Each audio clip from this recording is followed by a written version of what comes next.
Bonjour à tous et bienvenue au Shiur de Rambam pour étudier les lois de Issur et Bia, les relations interdites, le troisième chapitre. Comme dit de rappel, toutes ces lois se trouvent dans le livre du Rambam nommé le livre de Kedusha, la sainteté, vu que la sainteté et la Kedusha du juif est la raison des différentes interdictions que le juif a reçues de façon particulière, que ce soit dans les relations interdites et que ce soit dans les aliments qui ne sont pas cachers. Et c'est en se préservant de ces choses-là, c'est justement grâce à cela que ça nous rapporte une Kedusha tout à fait particulière. Alors, Aleph, Abba, Leshet Katan, אפילו הייתה יבמה שבאה עליה בין 9 שנים יום אחד, הרי זה פטור. וכן הבא לשת חרש ושוטה ושת טומטום אנדרוגינוס, והחרשת ושוטה אשת הפיקח, על אישה שהיא מקודשת בספק או מגורשת בספק, כולם פטורים, ואם היו מזידין, מקרינתן מכת מרדות.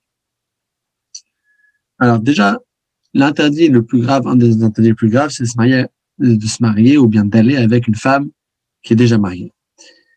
Et là, c'est passible de la peine capitale. La première loi commence avec un grand mais, que si la personne n'était pas mariée de façon absolue. Par exemple, c'était la femme d'un katan. Il n'est pas encore bar mitzvah et donc son mariage n'est pas un mariage véritable. Et dans tous les cas de figure dans lesquels le mariage n'est pas un mariage véritable, ou bien qu'il y avait un doute, si le mariage était un vrai mariage, si c'était fait halachiquement, alors dans tous ces cas-là, on ne pourra pas le punir, vu qu'il y a ici un doute, ou bien que le mariage n'est pas un mariage absolu. Mais si quand même ils ont fait ça, bémézid, c'est-à-dire on les a prévenus, et ils l'ont fait de façon intentionnelle, ils vont quand même recevoir les makat mardout, 39 coups, midrabanan, parce que les sages ont quand même mis cette barrière pour séparer les gens de la faute, même si la faute n'est pas dans le niveau le plus fort. על החבט, הבא על הקטנה אשת הגדול, אם כשאביה רזת בחלק, והיא פטורה מכלום, ונאסרה על בעלה כמו שבאנו בחצותה, ואם מבת מאוד, מקין אותו במכת מרדות ומותר לבעלה, ואפילו היה הכהן. Alors si c'est le contraire, il s'est marié, ou bien il est allé sur, plus précisément, il ne peut pas se marier avec une femme qui est déjà mariée. Mais plutôt, il est allé avec une ktana, une petite, une femme qui n'est pas encore mature, mais qui s'est mariée avec un gadol, avec un grand. Alors, est-ce que le mariage est un mariage absolu ou pas? Est-ce qu'elle est considérée une femme mariée? Alors, ça dépend. Si c'est son père qui l'a fait le kiddushin, c'est un mariage absolu, et donc il y aura la punition, la peine capitale, berchenek avec la pendaison. L'étranglement, plus précisément. Elle est exemptée de tout parce que elle, c'est une ktana, elle n'est pas encore majeure. Donc, il y a des cas de figure dans lesquels c'est possible qu'un homme et une femme fassent une avéra, mais ce sera juste l'homme qui sera puni et pas la ktana. Elle est vraiment mariée parce que c'est son père qui l'a mariée avec un autre homme, mais elle, je ne pourrais pas la punir vu qu'elle n'est pas majeure. Si par contre c'était pas un mariage absolu, vu que c'était pas fait par son père, c'est elle-même qui s'est mariée ou bien quelqu'un d'autre qui a arrangé le mariage, autre que son père, de cette katana, de cette petite, alors il y aura juste makat mardout, juste des coups midrabanan et pas la peine capitale. Argimel, bat kod shezinta shi eshet ish, ben shaya ba'ala Kohen, ben shaya Israël, ואפילו היה בעלה ממזר, או נתין, או שם מחויב להבין, הרי זו בשרפה שנאמר, ובת איש כהן, כי תחל לזנות באש תשרף, ובעלה בחנק, וכן בת ישראל אשת כהן, בחנק כדין כל אשת איש. La même façon que j'ai dit dans l'introduction de ce chapitre, que la Kedusha particulière que nous avons nous ramène des lois particulières, la même chose il y a parmi les Juifs. Que le Kohen a une Kedusha supplémentaire, et c'est pour ça qu'il y a ici une sévérité beaucoup plus grave. Une fille de Kohen qui a fait znout alors qu'elle était déjà mariée, ça change pas qui était son mari, même si le mari était un mamzer, mais elle a fait znout finalement. Alors, elle aura la peine capitale d'un degré plus grave, et ce serait fa de la brûler et pas chenek et pas l'étranglement. Ça serait étudié dans les lois de Sanhedrin exactement comment est-ce que chaque procédure était faite. Par contre, l'homme qui est allé avec elle, ainsi que si c'était pas une fille de Cohen, mais c'était n'importe quelle autre femme juive, la punition serait l'étranglement, le chenek. Al-Khadalet, Abal Nara Morasa, Shnehen Biskila. ואין חייבים בסקילה עד שתהיה נערה בתולה מאורסה, בבית אביה הייתה בוגרת שרצה לחופה אף על פי שלא נבהלה, אפילו מסרב לשלוחי הבעל וזינת בדרך הזו בחנק, והבעל קטנה מאורסה בבית אביה, והוא בסקילה והיא פתוחה, ונערה מאורסה בת כהן שנזינת בסקילה. L'exception à la règle, c'est la na'ara me'orasa, la jeune fille qui a entre 12 ans et 12 ans et demi, donc 12 ans et demi c'est la maturité absolue par rapport à ces lois. Elle a juste 12 ans, donc elle n'est plus ni ktana, ni petite, et ni bogeret, ni mature. Alors, dans cet âge-là, il y a des lois particulières, et la loi elle est que si elle n'était pas encore mariée de façon absolue avec le niswin, elle a juste reçu les kiddushin, donc ça s'appelle les irusin, les deux, l'homme et la femme, auraient la skila, la lapidation. Si par contre elle était déjà plus grande ou bien elle était déjà nessoua, était déjà mariée absolument avec la choupa et tout, alors là, la punition serait le chenek, l'étranglement, comme on l'a dit avant, que c'est la punition générale d'une échetiche, une femme qui est déjà mariée, qui va avec un autre homme, et également celle de l'homme qui va avec elle. Alachahe, ba'ola Sarah, bibetula birshut avia. זה אחר זה, הראשון בסקילה, וכולן בחנק. באמת דבר ממורים שבאו לה כדרכה, אבל אני באו לה שלא כדרכה, עדיין הם בתולה וכולן בסקילה. Si c'est ce même cas qu'on a vu dans l'Alacha 4, Alacha Dalet, la Na'ara, la jeune fille qui est Morasa, qui est juste fiancée, si on a juste donné les Kiddushin, un Réad de Koudachetli, ça s'appelle le cas fiancé alachique. C'est un vrai lien de mariage, mais le mariage n'était pas encore finalisé. Et il y a 10 hommes qui sont venus sur elle. Alors le premier sera puni de la skila, de la lapidation. Et tous les autres avec Renek, avec la pendaison. Donc on a dit que le cas qu'on change la pendaison par l'étranglement, par la lapidation, c'est dans un cas très spécifique. Dans le cas de la Na'ara Meorasa, mais après qu'il y a déjà un homme qui est venu sur elle, alors elle n'a plus le même statut, elle est plus vierge, elle est plus betoula, donc maintenant ça sera Chenek. Mais si tous les hommes, ils sont tous venus pas comme d'habitude, les choses se font, alors là, elle est restée betoula et donc ils auraient tous la même peine de ce qu'il a. Alors, Vav, Na'ara Meorasa, Shetem Meshucheret, Gioret, אף על פי שנשתחררה מתקיירה בפחותה בת 3 שנים, הרי זה בחלק יכול אשת איש. Donc, par contre, si elle était libérée ou bien elle s'est convertie pendant ce temps-là, alors, même si c'était avant l'âge de 3 ans, elle aura la loi générale de Chenek, de l'étranglement. Alors, Hazaïn din Chadash, יש מוציא שמרה, מהו החידוש? שמצד דבר האמת, הוא בא יודעים שזינתה רשתה נערה מאורסה, אבל על פי שזינתה אחרי שיצאה מבית אביה. פזינתה אחרי שנכנסה לחופה קודם בילתו אז בעל. כוזקנות על פתח בית אביה, על שם נערות המורסת ושלילן דין נוצאת שמרה שזינו מאחר שיצאו מבית האב, הרי בחלק כמו שבאנו. Il y a une nouveauté, quelque chose de particulier par rapport à la Nara Morasa. Dans le Motzi Shemra, si une personne, il clame sur sa femme, voilà, elle a déjà eu des relations pas cachères avant que nous sommes venus ensemble, et c'est validé par les témoins, alors même si c'était après la choupa, donc elle a déjà plus le statut par excellence de Na'ara Hameorasa, puisque c'était après la choupa, donc elle est déjà considérée Nessoua, elle est déjà considérée mariée de façon absolue, que normalement ça serait Chenek, ça serait l'étranglement. Mais dans ce cas-là, puisqu'il y a eu le Motzi Shemra, puisque le mari, il a dit, c'est lui qui a fait la réclamation, et qu'on a fait le jugement, il s'avérait vrai, alors dans ce cas-là, c'est une exception à la règle, malgré qu'elle a fait l'impureté et la vera après qu'elle était déjà Nessou, après la choupa, quand même, elle aura la skila. Alors, la conclusion de tout cela, le Rambam nous le fait dans la Halacha 8. למדת שבאשת איש 3 מיתות, יש אשת איש בחנק, אשת איש בשרפה, ואשת איש בסקלה, de 3 types de morts par rapport à une femme mariée, qui était déjà mariée avec un autre homme. Il y a le chenek, l'étranglement, que c'est la majorité des cas. Il y a le cas de Srefa, ça c'est la fille de Cohen, qui sera, donc là, ce sera avec le Srefa, donc brûlé.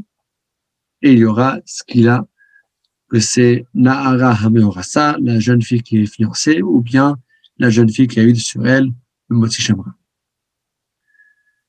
על החטאת, ואחרי זה כלי את הנערה מורסה שזינתה, אם זינתה בית אביה, אף על פי שלא ידעו אליה העדים, אלא אחרי שפעלה בית חמיה, אז הזכרת פתח בית אביה, זינת בית חמיה, כדי שמסור אותה האב, אף על פי שהעידו עליה אחרי שחזרה בית אביה, אז הזכרת פתח שרעי, באו העדים אחרי שפגרה או אחרי שבעלה פעלה, אף על פי שהעידו את זינתה בבית אביה, שהייתה נערה, אז הזכרת בית השכילה, הייתה הורתה של בקדושה, ולידתה בקדושה נזכרת פתח שרעי.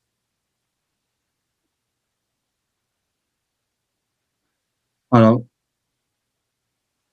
où est-ce qu'on lapidait Nanara Morassa, cette jeune fille-là, qui a fait le znout?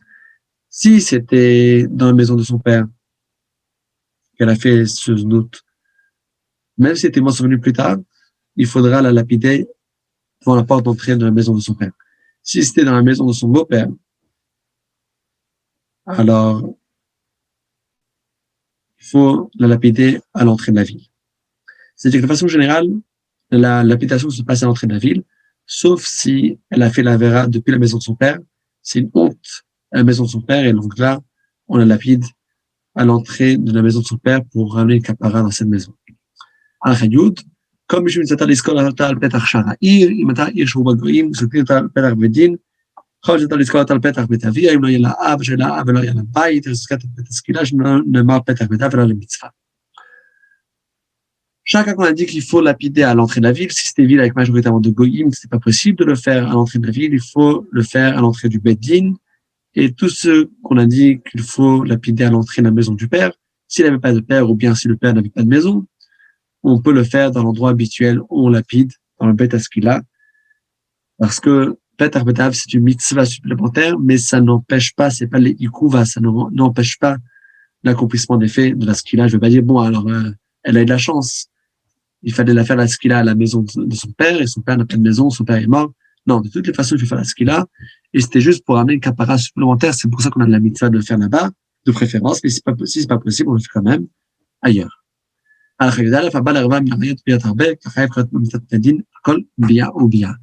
אף על פי שמדין יכולים להעמיד על המיטה אחת, הרי הביאת השעות לא בעבירות הרבה, וכן אם הביאה אחת ושחיינו עליו משמות הרבה, אם היה שוגע, אם המקרבן על כל שם השם, אף על פי שביאה אחת ושדבר יכול שגגות, ואם היה מזיד, אז נחשבת לו בעבירות הרבה, וכן יש בה ביאה אחת ולוקח עליה מלכות הרבה, כמו שהתבאר. Celui qui vient sur la même herva, l'interdit de relation, plusieurs fois, il sera coupable sur chaque fois.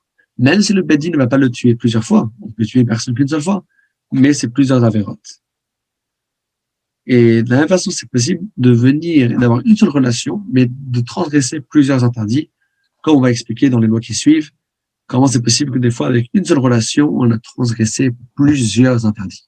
Al-Chayut Bet, Shifra Rava Memoua Betorah, Shifra Shifra Vchetz Betchorin, ובקודש של דוד עברי, שלמה לימותו כי לא חופשה, האם נשתחררה כולה חייבת על המיטת בית דין, שהייתה זה אשת איש גמורה, כמו שבאנו מלכות אישות. Lorsque la Torah nous parle de la Shifra Haroufa, ça veut dire une servante qui est à moitié servante et à moitié libre. C'est-à-dire, par exemple, elle était servante à deux partenaires, il y a un d'eux qui l'a libérée, par exemple. Et elle était Mekudashat à un esclave juif, un esclave qui était acheté lorsqu'il était juif. Elle était achetée lorsqu'elle était non juif. Et c'est quand on a acheté en tant que servante, c'est là qu'on a trempé au mikvé. Elle est en phase de conversion. C'est la loi pour tous les esclaves et servantes non juifs que nous avons. Il faut les mettre en voie de conversion. Et lorsqu'on va les libérer, ce sera une conversion absolue. Alors, elle est semi-juive, semi-pas juive, vu qu'elle était déjà libérée par un des partenaires et pas par l'autre. Si elle était déjà libérée entièrement, elle est considérée comme toutes les autres juives, et donc, il y aura, dans ce cas-là, le mitat bedin, avant du bedin. Dans ce cas-là, en l'occurrence, ça sera le chenek, l'étranglement. Et quelle est la loi particulière de cette chiffre. Explique le Rambam dans la Halacha Yud Gimel. ביד שפחה זו משולים כל ביאת המצוות בתורה שהרי היא לא כך, שלמה ביקורת תהיה והוא חייב שם שנאמר והביא את השמו באחד שוגג ואחד מזין מביא שחרפה מביא השם והבא עליה ביות הרבה כי בין מזרדה משקגה מביא השם אחד והיא חייבת מלכות על כל ביאה וביאה אם אתה מזידה וכשאר חייבה להביא. Alors, dans ce cas-là, elle va recevoir Malkout, cette chiffre-là, cette servante, et l'homme, Korban Hashem, s'ils ont fait la chose plusieurs fois, elle aura Malkout pour chaque fois, et lui devra ramener un seul Korban Hashem. Alors bon, c'est intéressant, quel est le sens de ça? Et le Mefarshim m'explique qu'en vérité, l'homme, je peux pas l'obliger plus que ça, parce que il dit, cette femme-là, elle n'a pas encore de statut de mariage. Et d'autre part, elle a elle-même, par rapport à elle-même, elle a oui une partie d'elle qui a le statut de mariage. Alors, je ne peux pas obliger quelqu'un d'autre plus que ça, mais elle-même, je peux être plus strict sur elle parce que elle-même, dans elle-même, elle a une partie qui est apte au mariage.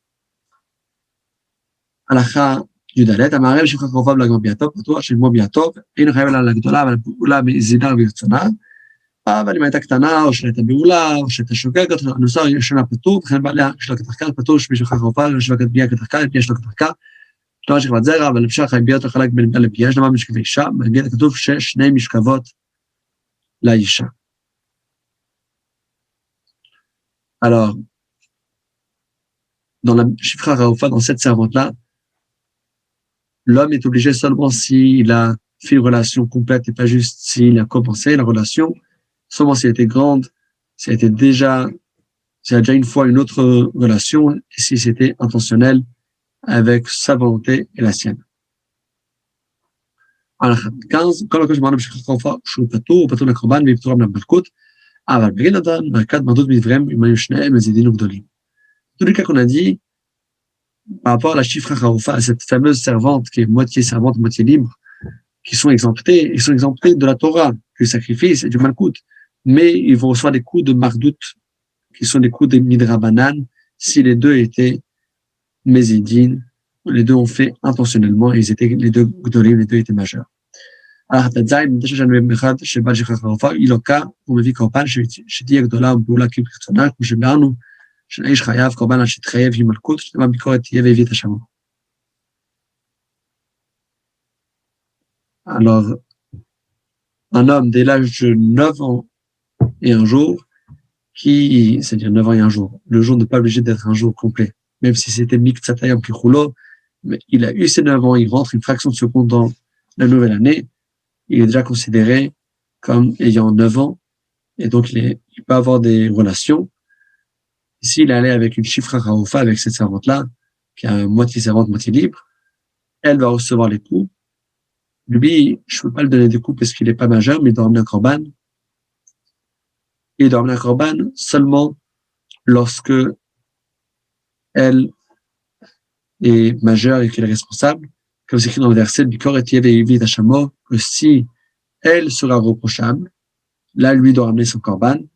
On parle par rapport à la Shifra Haroufa que si elle est reprochable, c'est-à-dire si elle est majeure, l'homme qui est avec elle, même s'il est petit, même s'il n'est pas majeur, il ne pourra pas recevoir une punition grave comme des coups, mais il devra quand même néanmoins ramener un korban de kapara. C'est une chose très intéressante qui prouve, parce que des fois les gens pensent, bon, les enfants, ça change pas, ils sont pas encore obligés avant la bar mitzvah, bat mitzvah. Si on voit que la Torah les demande de ramener un korban, c'est bien qu'il y ait en effet de la vera, et donc il devra ramener un korban pour se purifier et pour se rapprocher d'Hachem. Zakou Baruch, et à très bientôt au prochain shiur Bezrat Hashem.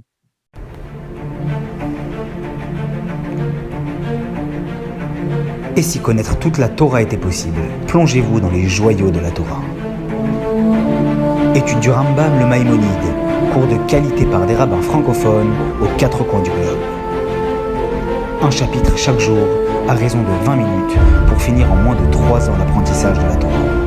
Relevez le challenge, tous les soirs en direct à 20h30 ou 21h30 heure israélienne. Nos cours sont accessibles à tout moment, YouTube, Facebook et sur notre site torah24.com.